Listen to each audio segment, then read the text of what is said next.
you doing, guys? Today we're working on the Rugg hood. As you can see, I got some tape lines down. I'm getting ready to put some spot putty body filler in this area so I can just go ahead and block this out, make it, you know, not perfect, but pretty smooth and nice anywhere there's a major like low spot.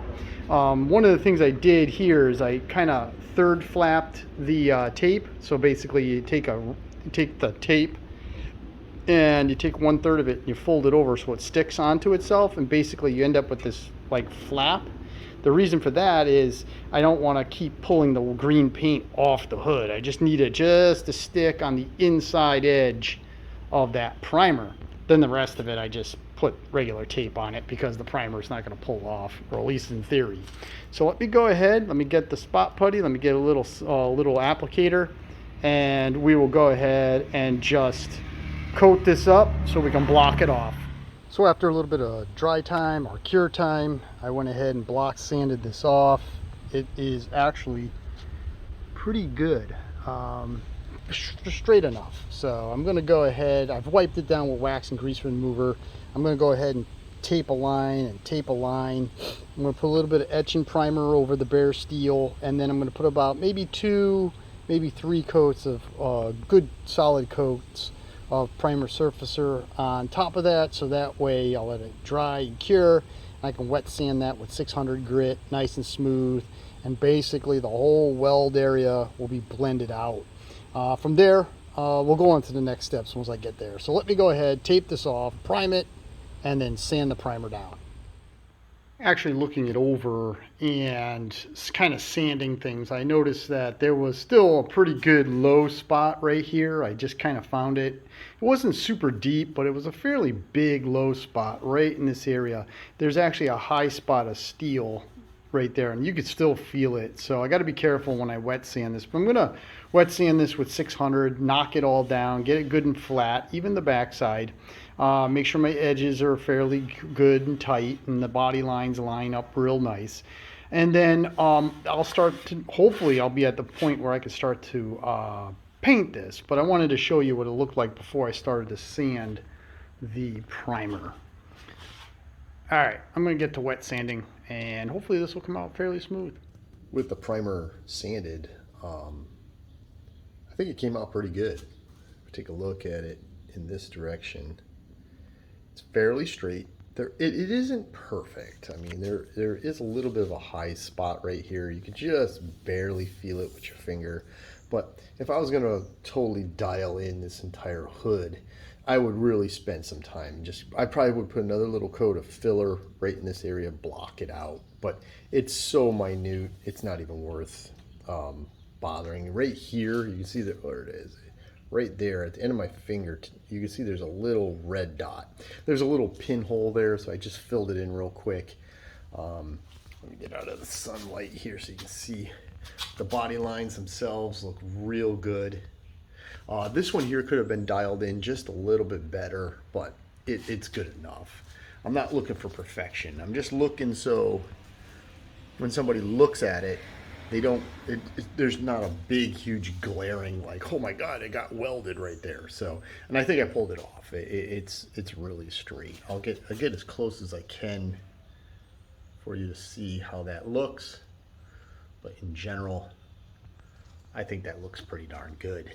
All right, next up, I got some body seam sealer. I'm going to seam seal the weld on the back side so we can seal that up. I'm also going to do some seam sealing down here where I did some welding on the base to restructure that. And then I don't know what I'm going to do next. We'll figure that out. For seam sealer, I'm just using this product here, this barrier bond seam sealer compound. I got it off of Amazon. I went to the local parts places in like Advanced Auto and AutoZone. They didn't even have any. And then I went to Napa, and Napa wanted $40 for a tube of seam sealer. Not this one, not this brand, but basically essentially the same stuff. So I went to the Bezos site, and this was not the cheapest one on the site, but this was the cheapest one. This was the second most pricey one that I could get in one day through Prime. So This was all in. It was 19 bucks for this tube of seam sealer. So you say, Vin, why would you do that? Spend $15 on, I mean, $19 on a tube of seam sealer that you're going to need like a thimble full. At the end of the day, you know, I spent enough time on this little rider that another 19 bucks is not going to kill me. So I'm going to crack this open, get it in the caulk gun. I've already set up my tape lines so that way I can just kind of, you know, caulk it into place and then just wipe it with my finger to smooth it all out. I'm going to put some on the back weld on the patch. I'm going to do some right here where the patches were, and I'm going to do the underside also. I just don't have it set up yet for that, but I will do that. And then eventually we'll just brush some black paint on top of this, and nobody, you know, it's on the underside. Nobody's going to see it, and it's just going to seal it up and give it a little bit more of a fighting chance to last. All right, let me get to seam sealing, and we'll get the tape off. We'll let that cure. We'll move on to the next step. And there we go. Seam sealer's all in place. You can see it's right there. And I just quickly took some black paint with a brush and covered it. Same with these areas. So they're all set. I did touch up a few spots here and right there, and I touched up the underneath there also. So the inside of the hood is complete. Okay, what I'm going to do now is I'm actually going to spray some semi-flat black over the gray primer.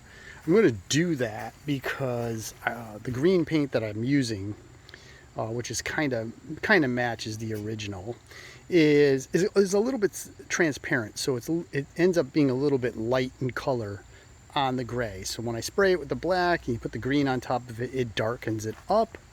So when I actually make the blend line, which will probably be about an inch and a half away from the primer, and I wet sand and buff all this, there won't be a hard line where the old meets the new. It'll be kind of faded like, but eventually, even you'll clearly know that this has been repainted.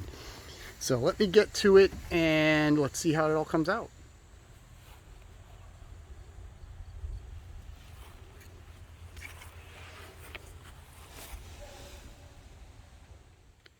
The green laid down pretty good. I did throw some clear on top of it, just some engine clear from Duplicolor, just to kind of seal the metallic in. It came out really good. I really like it. Right where the weld is, it's real nice.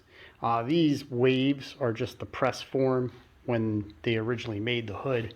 That's just the way it is. I brought the line up.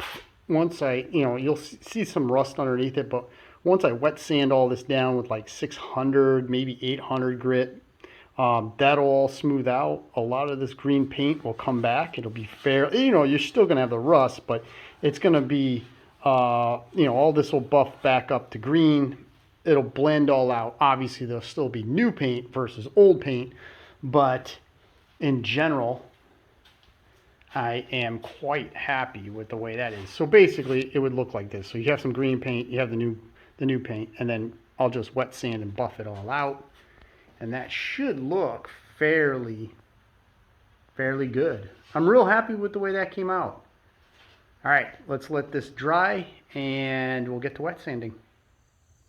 If you know my projects, you know I always do something controversial to my tractors. So on the Rugg, this is what it's going to be. This is where the original decal was. It said Rugg. I could maybe find one online, but I don't care.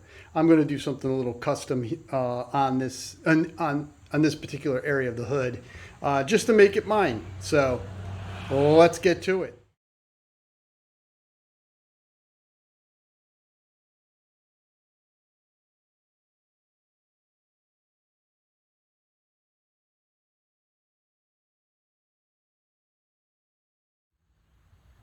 So after a bunch of taping and remasking and taping and remasking, what I got is the classic red, white, and blue background. Essentially, this is the size of the original decal that would have been on the tractor. It probably was silver and said Rugg carpet cut on it. Obviously, it's long gone. So what I'm going to do, or what I'm doing, is sort of trying to recreate the original decal, but my style. So instead of having a silver background, I'm going to have the red, white, and blue background. I'm going to drop a picture right now with what the original decal looked like. And essentially what I'm going to do is I'm going to recreate the word rug. I'm not going to, not the word carpet cut or the words carpet cut. I'm not going to do that. But the word rug, I am going to try to recreate and drop on top of this. So what I've done is I made a quick cardboard template of the actual field. This would be the red, white, and blue section. If we just drop that like that right there. And what I'm going to do is I'm actually going to use this template to measure out where the R, the U, the G, and the G are going to be. And then from there, that's where I'll make my actual spray template, where I will actually cut out the letters and then stick the template on top of the red, white, and blue, spray a color, leaving the rug, the word rug, painted on the red, white, and blue, and then peel the template off, and the rug should be in the red, white, and blue field. Before I do any of that, I will have to wet sand and kind of level out this red, white, and blue, but that is at a later date. Right now, let's work on the template. First things first, I need to find the center of it. If you take a look at the picture, I'll show it again. If not, it's going to be throughout this video down in the corner. The U is basically split right in the middle. So that's the first thing. So I need to find the center and then judge about where I want the R to start and where I want the R to end. So after about an hour of mapping this out and figuring out what I wanted to do, I've got this little cardboard template, which I am going to trace onto some sort of medium to make a stencil. I do have the little R part right there. So essentially what's going to happen is, it actually came out pretty good. I like it. When I lay it down, or when I make the template or the stencil and I lay it on, the areas that are showing here is going to be painted rug, and then then the red, white, and blue will be all around it. So I think it's going to look pretty good, to be honest with you. The lower R, the piece that goes across, is almost directly in the center of the blue. So it should look pretty good. I think the R and the G's are about equal, and the U looks pretty good. So overall, I'm fairly happy. Unfortunately, this is pretty thin, and I'm going to have to be careful with it. All right, that's it for today. I'll come back tomorrow. I'll figure out what I'm going to use as the base or the stencil material. So here is the final rendition of the rug that I'm going to use. I am going to get the little piece to the R. I'll do that in a few seconds, but for right now, this is the main stencil that I'm going to use. I think it's going to look just fine, just like that. I mean, obviously the red, white, and blue, the letters themselves are going to be like a light silver, so it's going to be silver over the red, white, and blue. I did wet sand that smooth, so that's all set and ready to go. I went to Target and got some double-sided tape right here. This Scotch style double-sided tape, which is removable, which is a big deal. Got to make sure it's removable. I'm going to go ahead and tape around the letters so that way we can kind of seal it. The big thing I got to keep in my mind is I got to put the coats of silver paint on very lightly. So that way it just kind of drops paint in there and doesn't really build up where it's going to migrate behind the cardboard. So a little bit of a challenge, but I'm up to it. So let's get this thing in place. Okay, it's all taped off. The stencil's in place. I'm just going to go ahead and lightly dust some aluminum style color paint. And once it kind of flashes, I'll pull everything off. And hopefully we'll have no bleed through. That's the big thing. I got to make sure I put this on very lightly. Before I go ahead and show you the stencil on the front of the hood, I will say it did not come out as good as I had hoped. Yeah, I'm pretty sure people aren't going to like it. because I'm kind of iffy on it, to be honest with you. But I'll show you the stencil at a later time because I'm moving on. As you can see, this side of the hood hasn't been wet sanded or blended out where I put the new paint. The other side, I did do it. And let me show you how that looks. And there we go. So you can still see the halo where the new paint is, but with this wet sanded with 600 and then with 1,000 and then 3,000, it's super smooth. You can't feel the transition. You can see the transition. Kind of go like this. You can see the transition. If I go like this, the transition is not nearly as much, but it kind of all blends out. Once I go, because I still have to go back and buff all of this up, and it's going to even all out. Now, obviously up here on the top, the rust is going to show, but I will sand it smooth like I started sanding it right here. It's fairly smooth. I'm going to smooth all that out, blend it into the back, all the way across and down the other side, as well as I'm going to do the front. And then I'm going to buff the whole thing. And once it's all done, I'll put it on the tractor, and you guys can take a look at it and come up with your own final thoughts.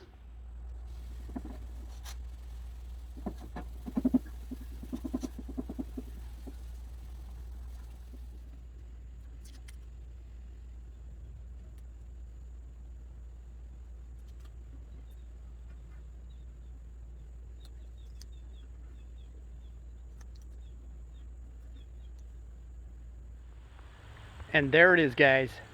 So after a bunch of sanding and buffing, this is how I am going to leave the Rugg hood. Came out pretty good. A couple things could have come out better. I wish, you know, but it is what it is. I wasn't going to paint it because it would have been a lot. I mean, I would have had to either sandblast or sand this down. I'd have to DA it. It'd take some etching primer, maybe even some body filler in these areas where the rust pitting is pretty good, and then primer surfacer, and then wet sanding, and then painting and clearing, and then wet sanding and buffing, and then it wouldn't match the rest of the tractor. Right now, it matches the tractor. The actual fix, I think, came out mint. The blend, I mean, where the paint is left, the blend looks, to me, looks great. I mean, it really looks good. It doesn't look bad up in this area, right in here. This is kind of rough. That's because there's just no paint left in this area. But some paint's left in there, but overall it's super smooth. It feels nice. I'm real happy with it all. The sides came out real good. The bottom section here in the front came out real nice. I didn't take out all the dents, I left them. And then I went ahead and I just hand painted Rugg onto the front of the tractor, or onto the front of the hood, right where the original sticker would have been. I think it looks pretty good. I think it looks pretty good. It could have come out better, just like anything else. But in general, I think once we put it on the tractor and everything's all bolted in nice and tight, and we got the fenders and everything's all put together, I think it's really gonna look the part. All right, guys, thank you very, oh, you know what? Let's see if something is still here. I gotta show you this, because these things, oh yeah, it is, cool. These things are not that common in my northeast area where I am, but look at that thing. Isn't that thing killer? What a beautiful insect. I think, was it a mantis? Oh, dude, it's looking right at me. Look at it, it's right there, looking right at us. That's so cool. So this is what, a 4-inch reveal? Yes, I think this is a, if I remember correctly, it's a 4.5 inch reveal sighting. So right there tells you that thing's about 4 to 4.5 inches in length. You see them every once in a while. I think this is I haven't seen one of these I think it's what's called a prime mantis. Yeah, I think that's what they're called. I haven't seen one around here in a little while, but man, that thing is cool. All right, back on the subject. Subject that being the hood. So you can see how it hasn't rained here in probably 2 months. We had a shower a couple weeks ago, but it was like for 10 minutes.